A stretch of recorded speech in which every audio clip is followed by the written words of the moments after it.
ठीक आहे ठीक आहे। भाजपचे नेते अनिल बोंडे सुद्धा चर्चेत सहभागी झाले आहेत। अनिल बोंडेजी, आपलं स्वागत। आणि पहिला प्रश्न हाच की 183 जागांवर एनडीएचे उमेदवार सध्या आघाडीवर आहेत, एवढं मोठं यश मिळेल वाटलं होतं का? खरं म्हणजे एक्झिट पोलनी जे सांगितलं त्याच्यापेक्षा जास्त यश मिळत आहे।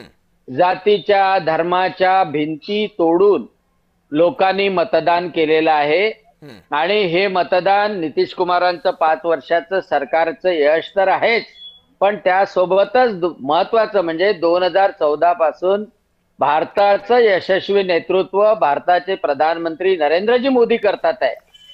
त्यांच्यावर मोठा विश्वास बिहार सगट सगळ्या भारतातल्या जनतेचा आहे।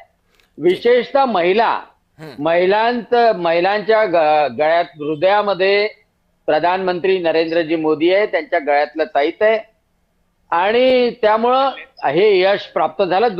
दुसरा एक महत्वाची गोष्ट आहे की यावेळेला लोजपा, भाजपा आणि जदयू हे तिन्ही जणांनी युती जी आणि हम या तिन्ही लोकांनी युती केली होती, चारही लोकांनी, आणि त्यांनी अतिशय चांगल्या तऱ्हेने काम केलं, म्हणजे एकमेकासाठी काम केलं आणि एकमेकासाठी काम केलं। त्यामुळे 183 पर्यंत आघाडीवर आता महायुती जाते आणि तेच चित्र आपल्या महाराष्ट्रामध्ये की महाराष्ट्रामध्ये प्रधानमंत्री नरेंद्रजी मोदी यांच्यावर असलेला विश्वास, मुख्यमंत्री देवेंद्र फडणवीस सातत्यानं गरिबासाठी, शेतकऱ्यांसाठी, महिलांसाठी, विद्यार्थ्यांसाठी करत असलेलं काम, या सगळ्या गोष्टीमुळे अशाच प्रकारचा निकाल स्थानिक स्वराज्य संस्थेमध्ये सुद्धा महाराष्ट्रात पाहायला मिळणार आहे। हेच बिहारच्या निकालावरून आपल्याला दिसतंय।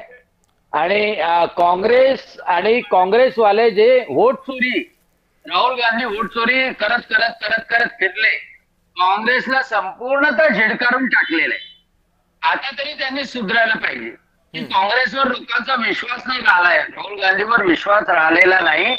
राहुल गांधी असो किंवा तेजस्वी यादव असो, यांचं जंगलराज नाकारलेलं आहे, यांचं मागासलेलं ठेवण्याचं म्हणजे षडयंत्र। अनिल बोंडेजी, मला एक सांगा, मतदार अधिकार यात्रा काढली होती राहुल गांधींनी बिहारमध्ये, त्याचा फटका हा भाजप आणि जदयूला बसण्याच्या ऐवजी तो राजदला बसलाय का?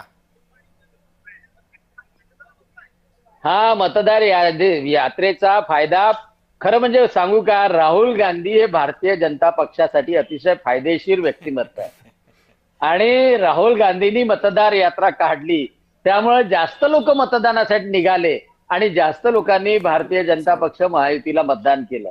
मतदारांना प्रोत्साहन मिळालं की हे मतदार यात्रा काढतात, पुन्हा जंगलराज यांच्या माध्यमातून येऊ नये, पुन्हा जातीयता इथे भडकू नये, पुन्हा लांगुल चालन होऊ नये, आणि त्यामुळं यांना चांगल्या तऱ्हेनं झिडकारण्यासाठी मतदार बाहेर निघाले, महिला बाहेर निघाल्या आणि भारतीय जनता पक्षाला चांगल्या तऱ्हेनं मतदान केलं।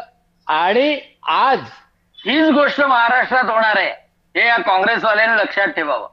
महाराष्ट्रामध्ये यांना आता थारा नाहीये, कारण की सातत्यानं खोटं बोलणाऱ्याला सगळी जनता झिडकारणार, हे लक्षात ठेवायचं आहे। जात धर्म याच्या भिंती भारतातल्या जनता विकासासाठी आणि स्वतःच्या भल्यासाठी तोडणार म्हणजे तोडणार। ठीक आहे।